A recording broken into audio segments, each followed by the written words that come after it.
I'm not the only one saying this. And one of the things that we want to do in this meeting this morning is to present the evidence that what we're doing until now is not good enough. We need to change the system. We need to move up to another level of performance. And also to show that it is possible. There are ways in which we can improve the system and do much better in the future. Now, not so long ago, I met a guy called Clemens ROHDE. I met him virtually. It was a meeting of contractors of projects funded by the European Union dealing with issues such as energy efficiency. And he mentioned to me the idea that he mentioned to everybody who participated in the event, not just to me. He mentioned that we need to change the narrative around energy audits. So in a few minutes, we're going to hear from Clemens, and he's going to explain in his own words why this is necessary. And also we'll hear from somebody else, Mathieu CRIBELLIER, who is, for want of a better word, is a carbon auditor, who has an organization based here in Belgium called CO2 Logic. And his organization is having great success working with SMEs. And they're not complaining to him about the cost of audits. They're not saying, why should we bother? Why should we do this? These guys have solved the problem, in a sense, of that we're faced with in the project. How to encourage and improve and increase the engagement of SMEs so that we can reach the goal of net zero in 2050. This really is what we're here about. So is Clemens queued and ready to talk? If that's the case, I'm going to invite Clemens to come in and give us his take on what's going on and explain a bit, why do we need to change this narrative around energy audits? Clemens is from the Fraunhofer Institute in Germany, and he has vast experience in this area. And so I'm really interested to hear what he has to say. Over to you, Clemens. You have about 10 minutes, 15 minutes, a little bit more, to give us your take on why we need to change the narrative around energy audits. Yeah, thank you, Patrick, for this kind introduction. I hope everybody can hear me. I'm going to talk to you a little bit about changing narrative, how we can integrate energy efficiency better into company strategic concepts. And the background from which I'm coming here is, on the one hand, as Patrick has said, I'm working at Fraunhofer Institute and leading the energy efficiency unit there. But on the other hand, I'm leading a European H2020 funded project, which is the Benefits project. And within this project, we are developing a methodology on how to integrate the concept of multiple benefits of energy efficiency into companies' decision-making procedures. And I'm going to tell you in the next couple of minutes a little bit why we are doing that, what's the background, and how we are implementing the whole thing. And we had a cool meeting last week where we saw some results of the pilots. So I'm going to tell you one or two stories about the results also in implementation, which we had.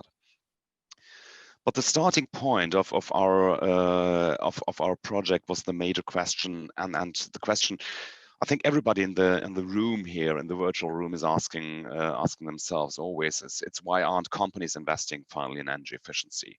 So for years and for years, we heard the story, okay, there's a lot of energy efficiency potentials out there, and those measures are cost effective, they have good economic performance, they have very low paybacks, especially when you goes down to industry. So the story for buildings is a different one. When it goes down to industry, and we look at energy audit reports, you see a lot of economically attractive measures, but nothing's happening actually there. So this is the challenge, and we don't see companies investing. And the question is why? Why aren't they taking that opportunity? And this is the question we from the energy domain always ask ourselves. Okay, they get a report, they get cool measures, but they really don't go forward.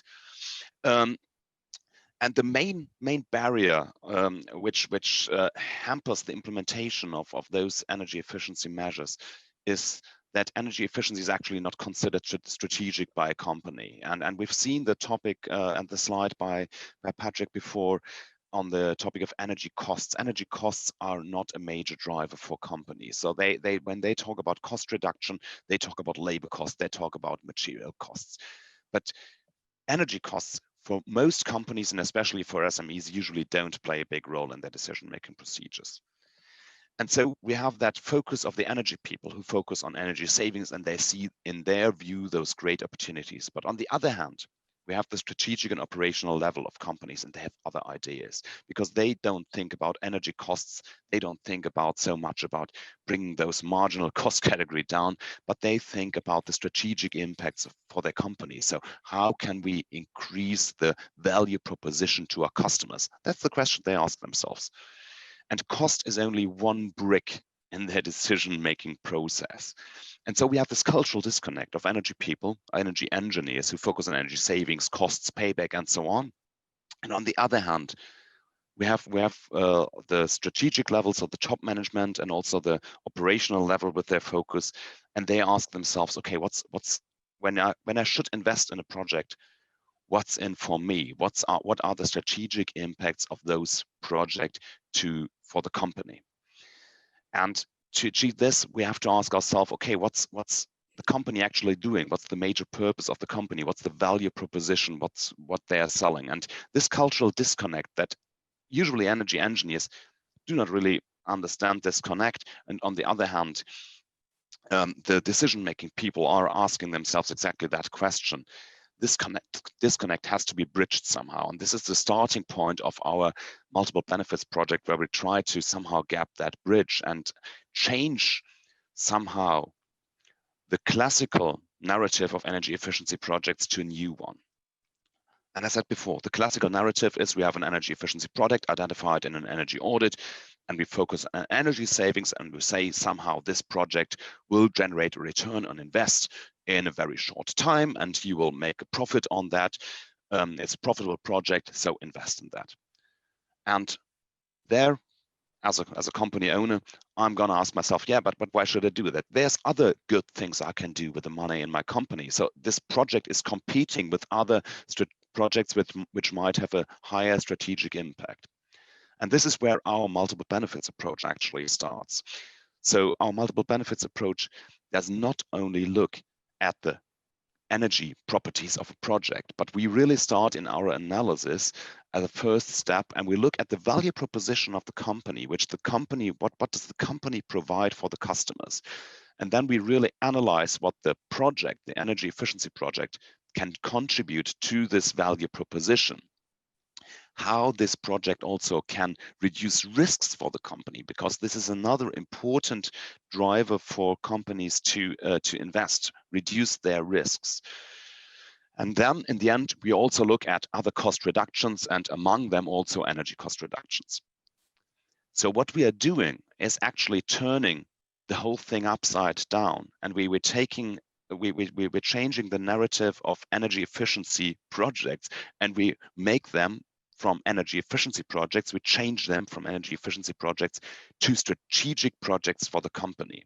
And those strategic impacts, they might be, as Patrick has shown, that they contribute to a carbon strategy, but they might also mitigate carbon risks of the company. We don't know about future carbon risk for the company, but they might also just contribute to the product quality, to the flexibility of the process, to better quality of the products, of the production. They might contribute to the health of your employees and might reduce downtime because you have healthier or happier employees and they make better products and all that. And so this is in general the approach we want to take to tell a new story of energy efficiency projects. And in the end, it will not be energy efficiency projects anymore, but it will be projects that will contribute to the strategic objectives of the company, which by chance also save energy. And this is, of course, a hard way to go for us as energy engineers or engineers at all, because we usually focus on technical properties. And this is a learning procedure. And this is what we do in our project. And I'm going to tell you a couple of words about what we've been doing in this project and give you one or two examples of our pilot projects and where this really has changed the story we are telling. And So the idea is that we still start with the energy audit in our project, but then we look at the individual projects and look how can this project contribute to the other strategic properties of the company. And then we build a story for the project, and then we propose it to the CEO. And I will tell you 2 examples now why companies have taken a project. And we have one example from an SME. It's a company with only 8 people working there, and they produce kitchens actually. And they had an old oven in the basement to produce their hot water in the summer. And this oven is fired by wood, which is not so uncommon in very many parts of Europe still. And so once a day, for well, half an hour, one of the workers, one of those 8 workers, had to go down to the basement and fire this boiler just for people being able to wash their hands and to do the cooking and so on. So it took away time. And in an energy audit, it was proposed, okay, replace this old boiler with a solar thermal plant on the rooftop. And from a pure energy perspective, this project doesn't make any sense because you don't need that much hot water for water preparation. But when they looked at the impact of the project and, okay, this guy will be able to work half an hour or an hour more and being able to produce, actually, this is a contribution to the strategic impact already. So you have more workforce available. And then you had the cleaner environment. You always had the hot water. You reduced the dust emissions from this old oven, which impacted also production. And taking all that together, this made the project highly attractive to the company because you had substituted an old boiler, which took away your labor, which had high emissions, with a solution which was maintenance-free, allowed one guy to produce more, and you had a cleaner environment and everything. And that made the project extremely attractive, and actually they made the investment and are super happy with that. Purely from an energy perspective, that was a completely unattractive project, but making it a strategic project for the company, okay, we want to have a maintenance fee, we want to have that guy working and so on.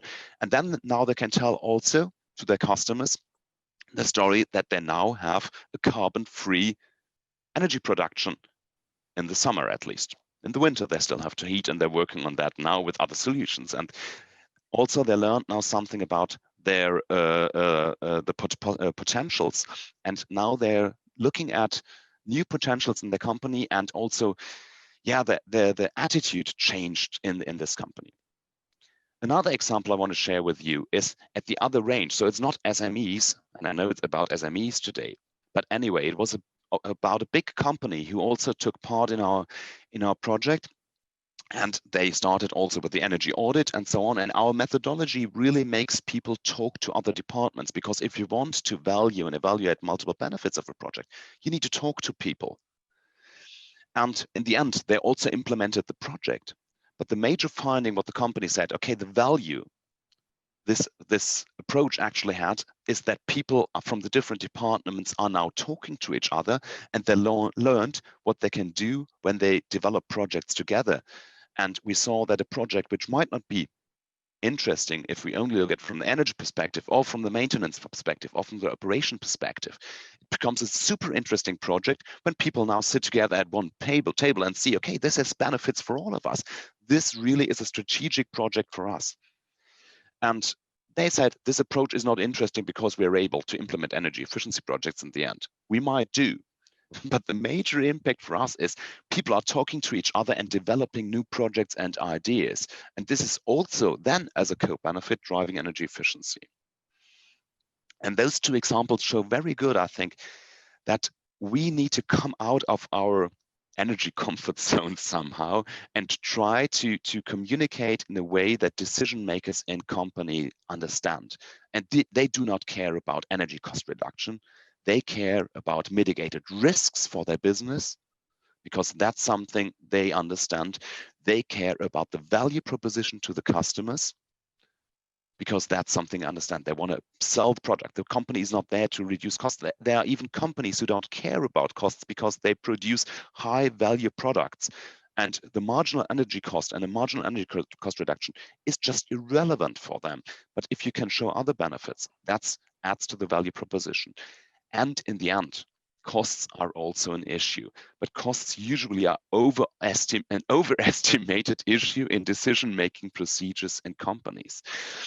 But if you look at that altogether and build a new narrative around our energy efficiency projects, we should be able to sell the cool projects which are identified in the energy audits, turn the story around, and then make projects really go and being adapted from the market. And with those two examples, but I could give you much more examples in our pilots where that already worked, where we really could change the narrative of some boring energy efficiency projects to some interesting strategic projects to companies. This is something we need to do, and which makes it then easier for SMEs to implement projects, because that's what they understand. They don't care about cost, they care about the strategic impact of projects. And if we understand that, I think we can increase the uptake of energy efficiency measures in the end tremendously, but we need to tell a different story. And that's what I wanted to share with you for now, but I'm also happy to be part of the discussion now and to answer also questions if they are from the auditorium. Thanks, Clemens. That was really great. I'd just like to announce that, we're going to raise a lot of issues in our discussions today. And our intention is to go into much more detail in these next year through a series of deep dives. So we don't have to cover everything today. But the good news also is that we've saved ourselves a little bit of time. So I think we should have some time for discussion towards the end. I've noticed that Mathieu has been nodding as you've been speaking, Clemens. So he's chomping at the bit. I think I need to give it to him before he gets frustrated and leaves the room. Mathieu, over to you. Tell us about the great things you guys have been doing at CO2 Logic. Yeah, many thanks. I was nodding because that was actually a very similar situation for us too. The only difference is that at CO2 Logic, so we are active since now almost 15 years. At the beginning, the reason why the companies were looking for us was really focused on communication issues. So it was not about cost reduction related to energy, but it was related to communication issues in order to say something about climate issues and climate commitments. So at the beginning, in fact, we were contacted by almost only big companies that have no choice and have to communicate about climate change and climate commitments. And we had some very small companies, but with directors very personally convinced that they have to do something, and were ready to gather all the little company in their climate action.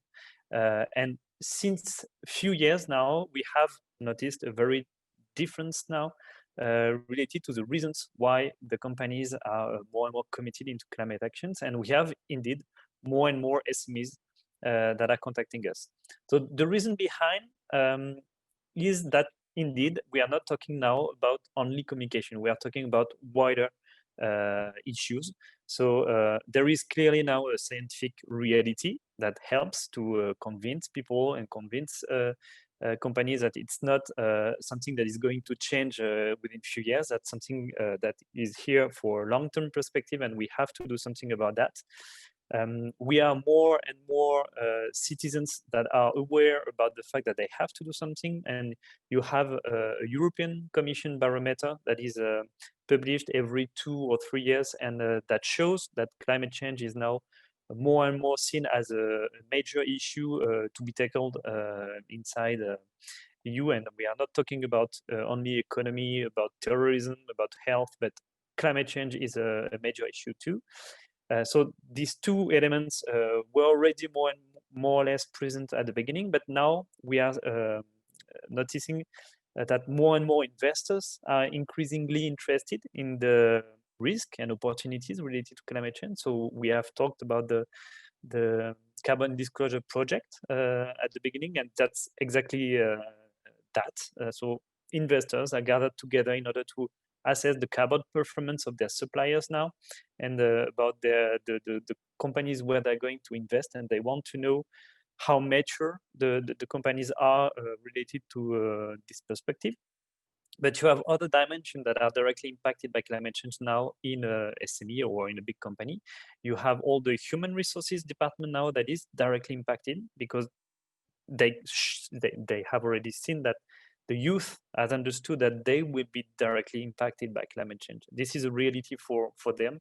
And the youth now is going to be your next employees in the future.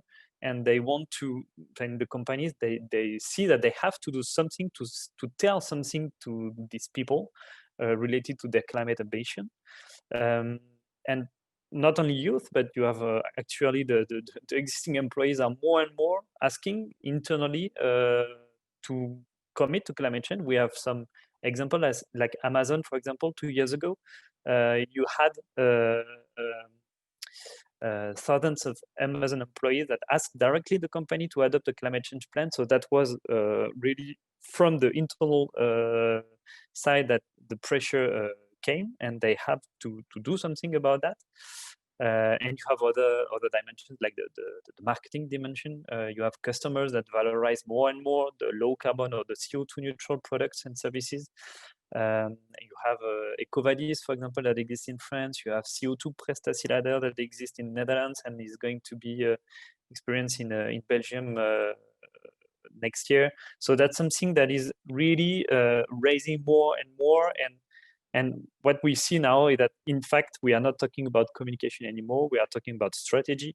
And it's really clear now. And when SMEs or big companies come to contact us, it's not only about telling that they are going to do something about climate change and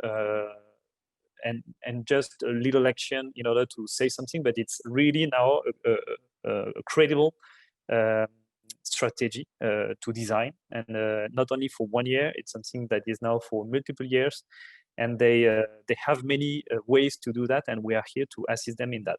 So in terms of approach, it's quite classic. So it's the same for SMEs or for big companies. It always starts by the first exercise of carbon accounting. So it's basically it's to understand where are the real CO2 impacts. So we are not talking about only energy. We are looking for all the physical flows, in fact, related to an activity inside a company. So all the kilowatt hour of energy that are consumed, but also all the kilometer that can be traveled, all the kilogram of raw material that are consumed. And we translate all of that, all of these physical flows into CO2 impact in order to show at the end where they have to prioritize their action in order to reduce their carbon footprint.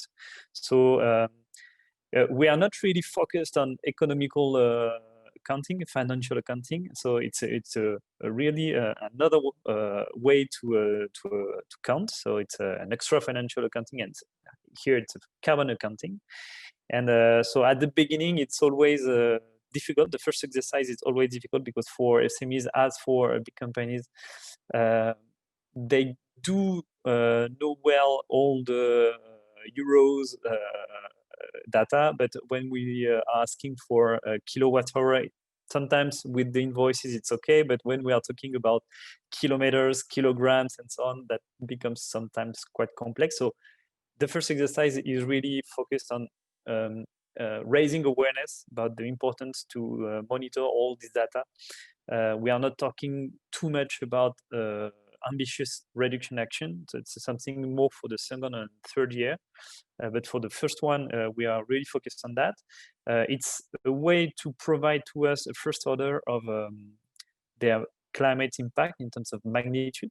So we are talking about a ton of CO2 equivalent related to the impact of 1 year of activity. And this is a way for us to understand where they are compared to other competitors, how they are contributing to the carbon footprint of their clients, how they are impacted by the carbon footprint of their suppliers. So this is all the value chain, in fact, that is more or less assessed thanks to that exercise.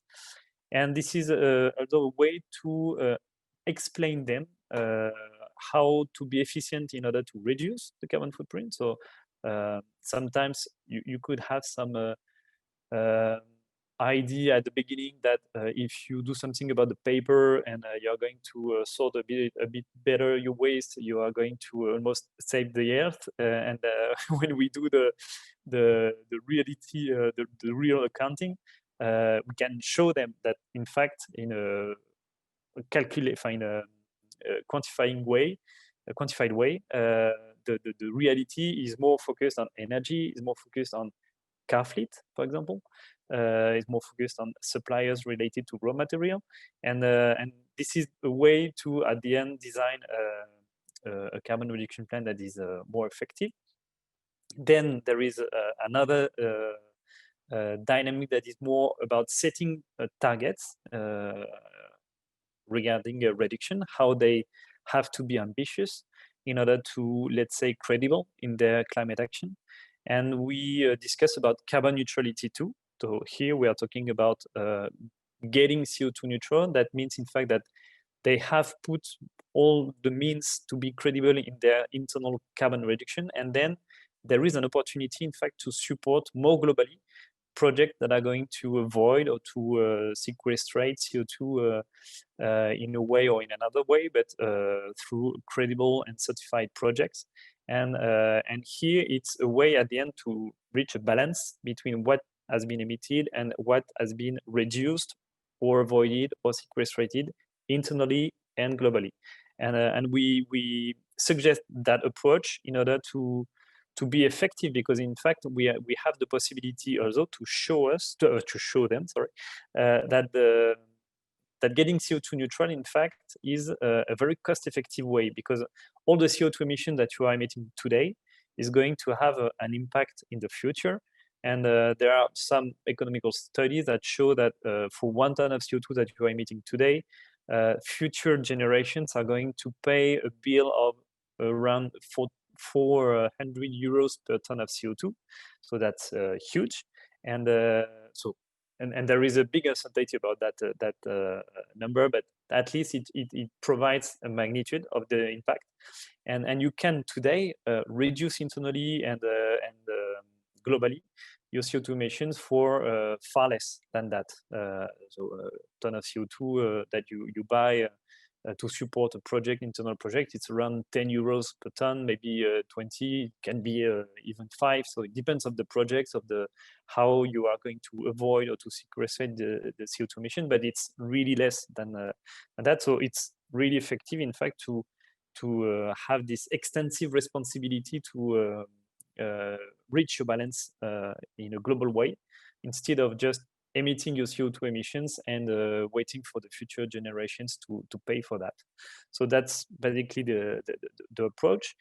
And we are talking not for the first year with SMEs, but for the second or third year, more about tools that they can implement in order to monitor their carbon strategy. So it can be, for example, getting science-based, having their carbon reduction targets to be science-based targets. So that's something that has been it's an initiative, a worldwide initiative launched by CDP and WRI, and I think there is another one.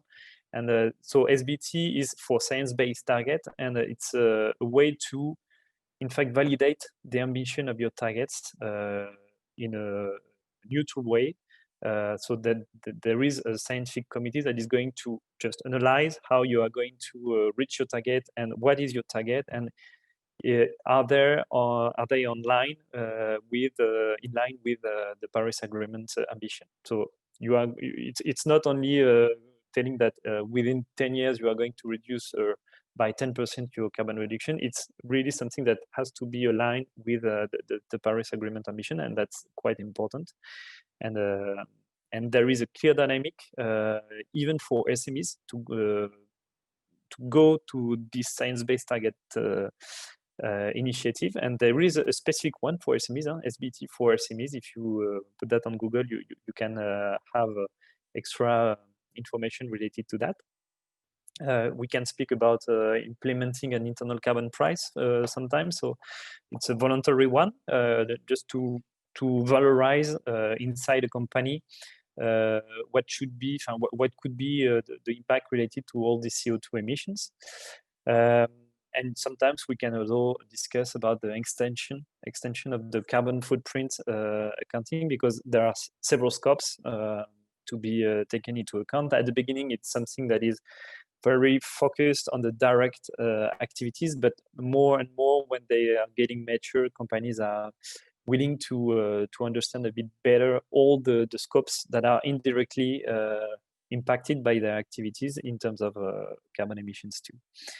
And maybe I could just provide for the end two examples that I have for SMEs today that are committed to CO2 neutrality, to carbon neutrality. There is one that is a Belgium that is in the construction works area. So them, for example, they have been interested into getting in that CO2 neutrality commitment because they have heard that the competitor has been already involved in that one, and they have heard about the CO2 neutrality of different big companies. And in fact, big companies are influencing more and more the SMEs in their commitments. They were quite new on that topic, so it has been a step-by-step approach. With first doing the first carbon footprint calculation, being able to highlight the fact that in fact it was not really related to the energy consumptions of the building, but more on the car fleet. So it has been the opportunity to explain to them, if there is only one action to implement that year, it should be about car fleet management. And it has been the opportunity to discuss about total cost of ownership versus acquisition cost, for example, in order to, in fact, to show that, let's say, a greener alternative related to company car was not this 40% higher that you can see if you're only looking to the acquisition cost, but it was more about 5 to 10% more. So the effort was a bit more acceptable if we were discussing, if we were looking at that issue in this way. And we had another company that is in France for that one, a little bit bigger, more than 300 people, but still a SME. And for them, it was quite different. They have discovered, in fact, that their delivery supplier was CO2 neutral. So they would like to understand at this stage what it means for them in terms of carbon impact or carbon accounting.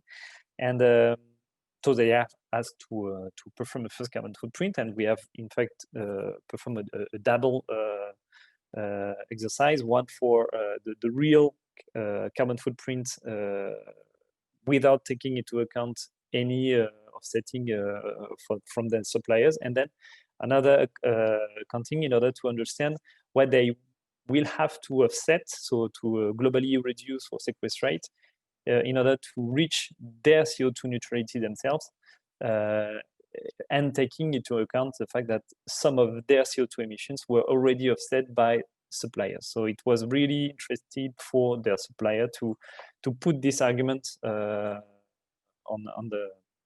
in the discussions, and that was a real marketing differentiator element compared to the other competitors. They have understood the priority that they have to implement, and they have also decided to get CO2 neutral. But for them, it was a little different because they are. This is an e-commerce platform, and they are quite influenced by some commitments from Microsoft, for example, or Google. And they have seen that these big companies have taken more ambitious commitments by, in fact, getting CO2. I think it's CO2 negative or CO2 positive. I don't remember the exact wording, but the idea is to support projects, global projects that are going to avoid or to sequestrate the same amount of CO2 emission that they have emitted since their creation. So in fact, it's not only for 1 year of activity, but it's from the beginning of the activities. And even SMEs are doing that now. this is not yet a common approach. It's quite innovative today, but it's beginning. So it's really starting. And so since 3-4 years now, since the Paris Agreement, I would say that there is a huge dynamic related to the climate change commitments from SMEs too, and that's something very important, in fact, because we really need these SMEs to get committed into climate action, because SMEs are almost the real economy, in fact, and we really need them in that approach. And that I think that now that they are mature enough to go, so that they really look for companies like CO2 Logic, but there are other ones. And I really see now that there are more and more initiatives in order to assist specifically SMEs now, maybe to maybe create more collective approach too, because it can make sense for SMEs to get together in a specific pool. And I think that you are going to have a presentation from Bessie from Camille Cannon's within a few minutes, hours. But today in this event, that is an example, for example, of how you could gather actors together in order to be more ambitious and more relevant and more efficient in terms of climate action. So, Mathieu, I'm going to cut in there. I mean, that is really great what you told us, and I know you have many more other stories to tell. Same for Clemens. But we're coming towards the end of the session now, and there's one issue that I'd like to underline, if I may. You mentioned in working with SMEs, you say what you do in year 1, in year 2, year 3, etc. It's clear that the relationship is very different from one where some guy arrives with a checklist and you make some measurements and you go home and you deliver a report and that's that. I mean, you really are into another kind of a relationship with the client when you're talking about this carbon audit. And so the audit, in a sense, it's a leg in the door, you know, to deal with issues which are really strategic and to develop a relationship that's going to continue for many years, you know, with this organization. And I think it's the same thing with Clemens too. So could both of you, I'd like both of you just to wrap up a little bit, you know, and talk about the relationship between the auditor and the client, and in terms of how this needs to change in the coming years. So maybe Clemens, you can jump in first, and then Mathieu, and then we'll have to wrap up the session because we're coming up to a coffee break. Yeah, thank you for that question. I think the major issue here is that the energy auditor will have to become a more general consultant to the company. So and he needs to understand that, really. So the energy audit might be the entry to the company, but then it has to be bigger, and his understanding of what he's contributing to the company is not that he's only working on energy projects, but that he is contributing something to the company's strategic impacts. So, and this for energy auditors is of course also a turnaround in their thinking. Usually, they thought their thinking was, and for most still is, okay, I deliver some projects and deliver the report and that's it, but that's not it. So the process is to really accompany also the implementation, the uptake of the projects, and therefore you need to really understand the company as an energy auditor. So you need to understand what this company is doing, and you need to talk to people beyond the technical people, but also to human resources people, to operations people, to strategic people inside the company. And then this can become more like a consultancy relationship and accompanying them in their strategic development. And this understanding, I mean, it has to come from both sides. So it's the energy auditors somehow need to change their attitude, but also usually the energy department people who hire the energy auditor need to understand, okay, this is not a single one-time intervention, but this is a start of a continuous process of changing something in the company. And if we can enable this and we have this continuous improvements, I mean, it's more like energy audits. It's like energy management, it's carbon management, it's strategic management in the company. So it becomes more and goes beyond this one-time intervention. And this is important. And then some good things can happen. Thanks. So, Mathieu, what's your view on this? And also, can one audit company address all of the needs of its clients? You know, maybe you need to pull in partners. Maybe you need to act like a GP, where sometimes you diagnose the problem and you direct the patient to a specialist. Exactly. But how do you see this evolving anyway in the future? Yeah, that's exactly that. Huh? So, in fact, today, when we talk about carbon audits, it's just, let's say, the first exercise, but it's not really an audit indeed. It's more an opportunity to raise awareness about all the complexity and the possibilities in terms of climate issues for the company. And in fact, it's really more carbon strategy consulting services that we are providing year after year. And the first year, it will be more focused on accounting.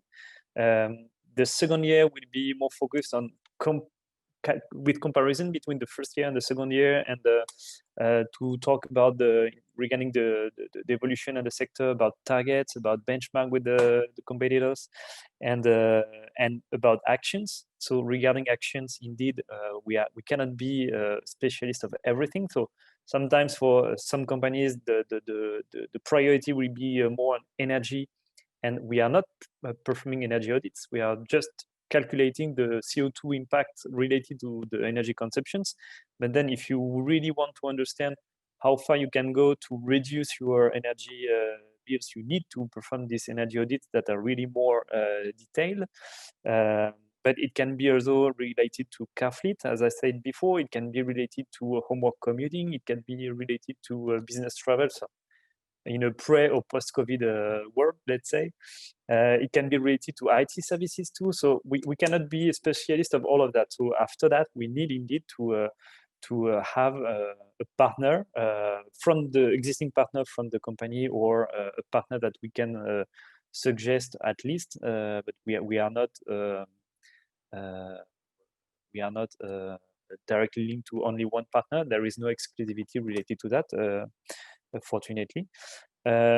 But yeah, indeed, there is this need to, after that, to get a bit more deeper in the issue that has been prioritized with a specialist, indeed.